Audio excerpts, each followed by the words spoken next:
Bonjour à tous et bienvenue sur Tandem TV. Je suis ravie de vous retrouver pour un nouveau coup de cœur littéraire. Aujourd'hui, Isabelle et moi, nous avons le plaisir de recevoir sur le plateau Aurélie Benatar. Bonjour Aurélie. Bonjour Aurélie. Bonjour Aurore, bonjour Isabelle. Alors Aurélie, on est très content que tu aies accepté notre invitation. On est ravis que tu aies pu venir jusqu'à nous aussi, que tu habites en Israël, et de nous permettre aussi, ainsi qu'à nos téléspectateurs, de nous faire découvrir tes livres et puis aussi ton univers, tout ce qui fait que tu es toi. Alors Aurélie, on va te présenter un petit peu qui tu es. Alors Aurélie, tu es née au Maroc en 1971. Tu vis d'abord en banlieue parisienne et puis tu pars sur la Côte d'Azur dès tes 11 ans. Alors tu fais des études de psychologie, tu as fait aussi des études d'infirmière pour devenir puéricultrice, je crois, c'est ça. Et puis tu décides en 98 de partir vivre en Israël. Donc voilà, nous on aimerait bien que tu nous racontes un peu ce parcours parce que je pense que tu as fait plein de choses. Donc voilà, on t'écoute Aurélie. Écoute, je me suis toujours sentie à la maison en Israël. Depuis toute petite, je venais à Netiv Hassara, qui est un moshav, où habitaient ma tante, mes cousines. Donc c'était les copains, l'été. Il y avait les cousins qui venaient du Canada, de France, donc nous on était un peu les vedettes. On arrivait dans le moshav. Et c'est vrai que quand j'ai fait ma alia, je disais, je ne fais pas ma alia en Israël, je fais ma alia à Netiv Hassara. Donc les débuts ont été plutôt doux. Je ne parlais pas l'hébreu, donc je suis allée à l'Ulpan d'Ashkelon. J'ai mis 5 mois à leur expliquer pourquoi je venais de Cannes, de la Côte d'Azur, pour faire ma alia en Israël. Ils voulaient tous changer de place avec moi, mais quand même petit à petit, on est arrivé à parler de sionistes et de tout ça, et voilà. Quand tu arrives en Israël, qu'est-ce que tu fais et comment tu arrives à l'écriture? Je suis allée étudier à Wingate pour être prof d'aérobic et de danse, de jazz. J'ai ouvert un salon de danse et d'aérobic à Sderot, puisqu'à l'époque je vivais dans le sud.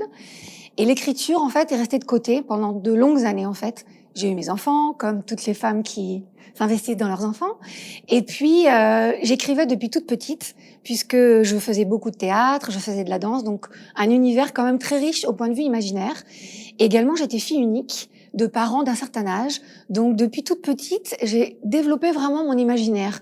J'ai beaucoup rêvé, j'écoutais de la musique dans ma chambre avec ma petite cassette, machin. Je faisais des spectacles. Dès qu'on était en famille, tout le monde devait venir faire le spectacle, les déguisements, la danse, enfin voilà.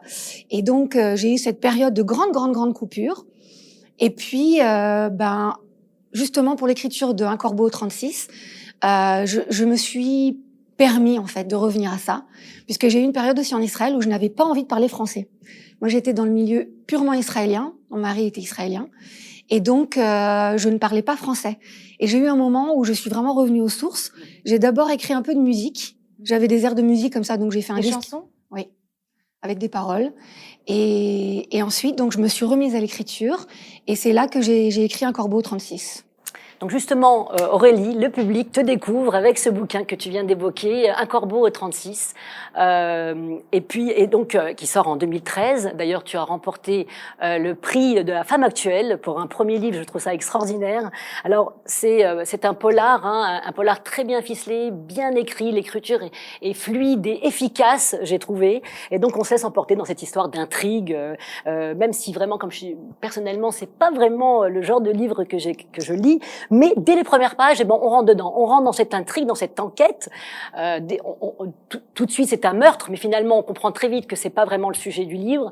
Il s'avère qu'au 36, donc le 36 quai des Orfèvres, cette fameuse institution, abrite en son sein un violeur. Enfin, en tout cas, c'est ce que révèlent des lettres anonymes que le commissaire Stéphane Fontaine va découvrir. Et puis donc, il va devoir collaborer avec Anne Bourdon, une experte en graphologie. Et puis donc, ils vont enquêter ensemble à la découverte qui se cache derrière cette lettre.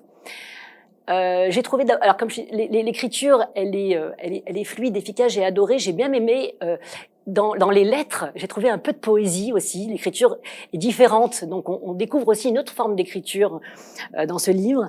Et donc voilà, tout y est, l'intrigue, le suspense, les rebondissements. Et puis il y a des détails de comment on enquête.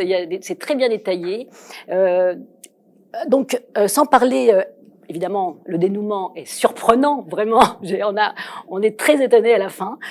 Donc voilà, Aurélie, ma première question, c'est, parce que c'est vrai qu'on se demande, quand on écrit un polar, comment est-ce qu'on doit faire est-ce qu'on doit évidemment enquêter soi-même? On doit faire plusieurs investigations, j'imagine, dans le monde de la police. Comment tu t'y es pris pour écrire ce premier livre, et qui est exceptionnel quand même, je trouve, vraiment magnifique?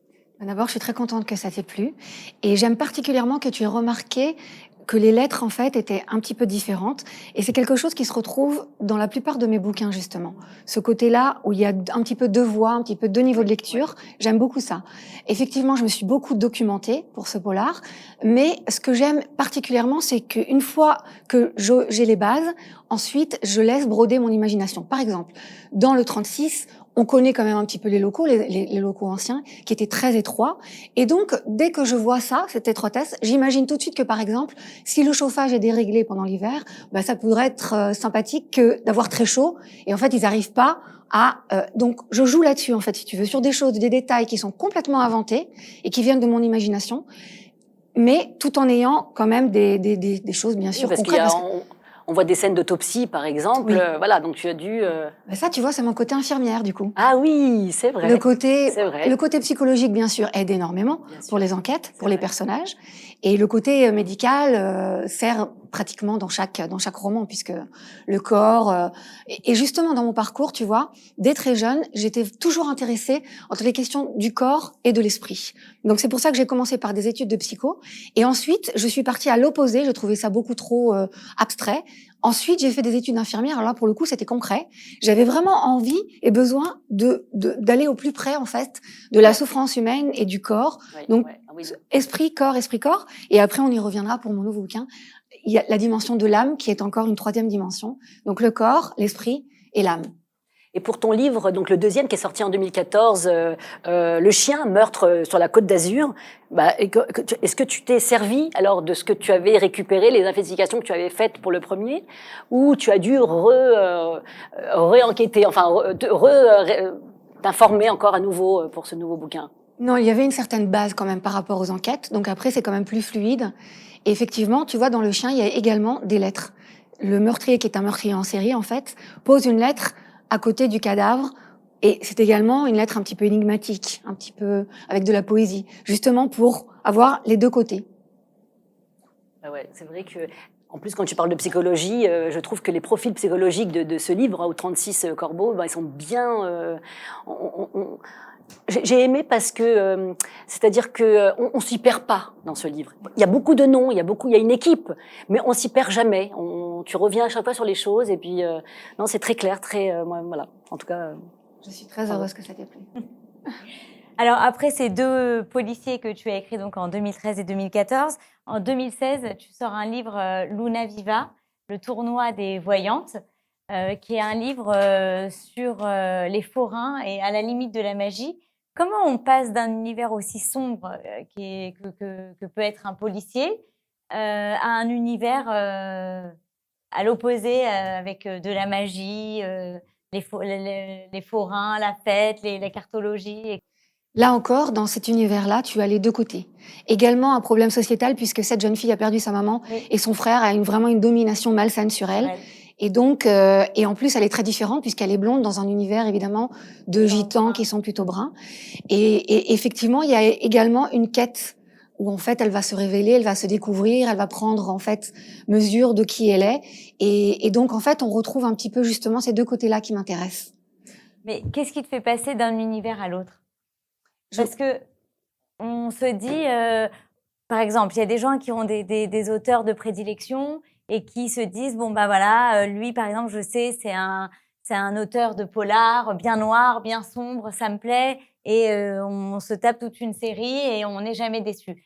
Toi, je trouve que c'est une vraie richesse parce que du coup, tu peux cibler un panel de lecteurs beaucoup plus large vu qu'on passe de deux policiers à donc un livre qui s'adresse d'ailleurs, je dirais, un peu plus à des adolescents, sans compter le dernier où c'est encore un autre domaine, même si on est encore un peu dans l'adolescence, mais je pense que même les adultes, ils peuvent le lire.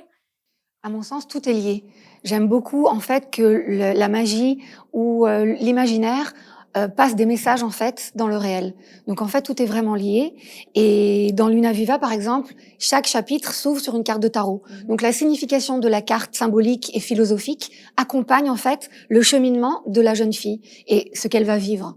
Donc toujours il y a plusieurs degrés de lecture en fait. Alors Aurélie, bien sûr, ce soir on va parler de ton dernier livre, Spiritera.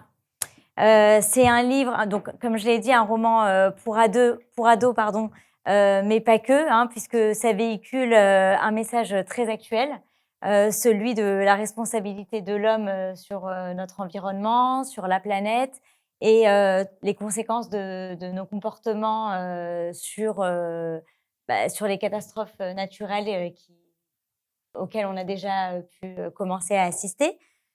Et donc, on va faire un peu le pitch, le vrai pitch du livre. Donc, on est en 2035. Il y a un premier message qui est envoyé sur les réseaux sociaux par un certain protecteur qui annonce à des dates très précises des catastrophes naturelles qui vont intervenir et à des endroits aussi de la planète bien précis. Et aussi, il annonce la fin du monde dans moins de 2 ans, à une date précise bien déterminée aussi. Et donc tout le monde accueille ces messages différemment selon son ressenti. Et au moment où effectivement les premières catastrophes qu'il a annoncées se réalisent parfaitement à la date, au lieu, la façon dont il les a annoncées, tout le monde commence un peu à donner un peu plus de crédit à ce protecteur. Et il enchaîne d'ailleurs avec un deuxième message sur les réseaux sociaux où il donne un début de réponse pour éviter la fin du monde, qui est la recherche de 7 adolescents qui vont devoir trouver 7 clés sur le thème de 7 mantras pour réussir, grâce à une réalité virtuelle, à sauver le monde. Alors, explique-nous un peu. En fait, on parle dans ce livre, dès le départ, il parle de changement. Oui. Et c'est vrai que le changement, il est posé aussi bien au niveau collectif qu'au niveau individuel. Et c'est vrai que quand on veut faire un changement, on a souvent envie de faire des changements dans nos vies. Eh bien, si on essaye de partir de l'extérieur, ça ne peut pas marcher. Donc, il y a d'abord un cheminement intérieur à faire. Et en fait, c'est cette quête-là. La quête de ces adolescents-là qui, en fait, vont entrer dans des mondes virtuels. Et ce programme va être retransmis sur le net, donc le monde entier va assister un peu comme un TV réalité, si tu veux. Tout à fait. Il y a un peu de tous ces univers qui sont mélangés, une télé-réalité, les adolescents, la réalité virtuelle.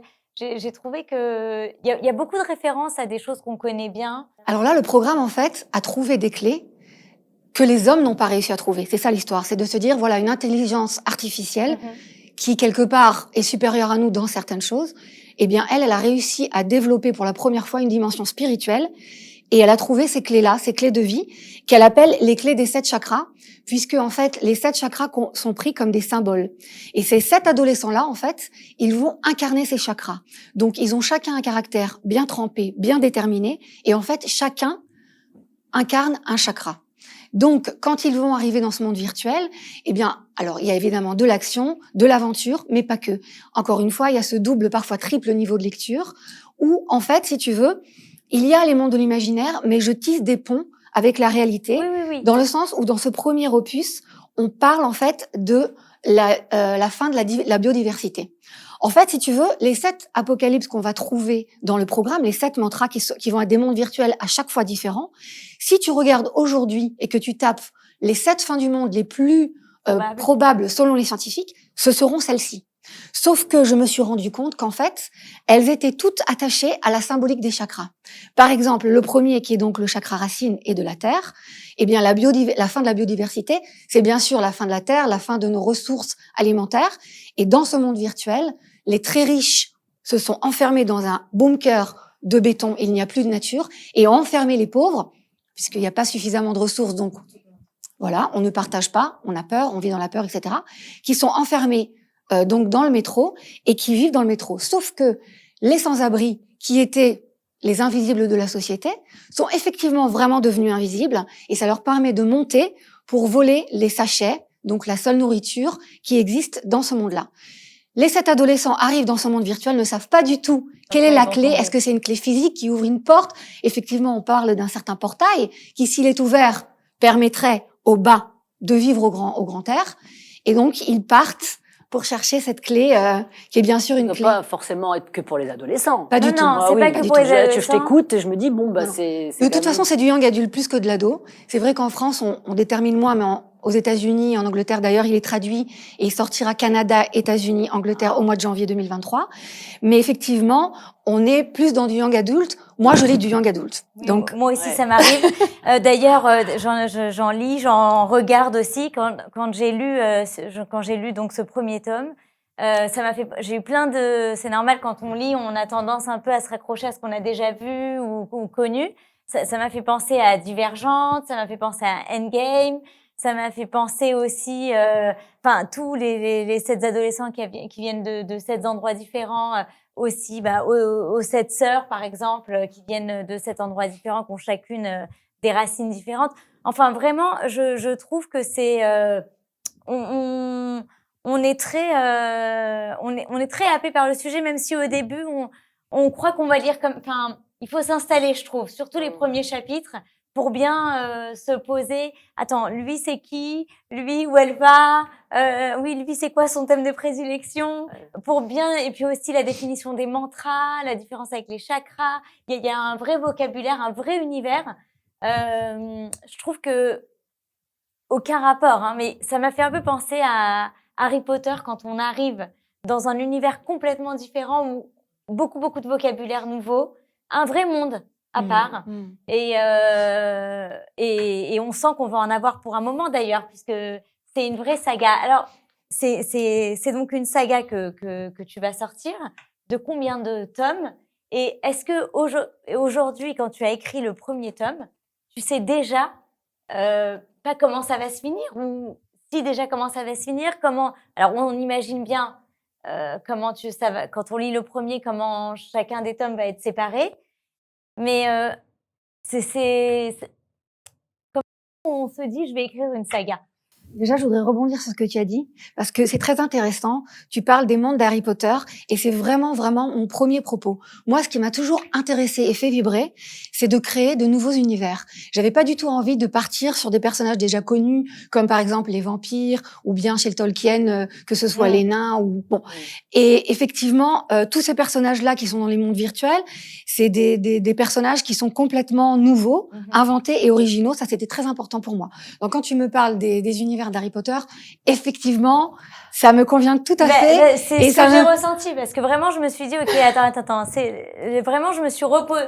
Il y a eu des moments où je suis revenue un peu en arrière pour me dire, ah oui, mais c'était quoi ça déjà? Ah oui, d'accord, c'est ça, pour bien m'imprégner de cet univers, en fait, parce que on est vraiment dans de la science-fiction, mais très proche de la réalité, je trouve. Oui, puisque c'est le monde de 2035 qui pourrait être le nôtre. C'est complètement. très 2035, je trouve. Oui, tout à fait. On est dans un monde réel, en fait. Donc, c'est pas de la fantaisie, on est bien dans un monde réel.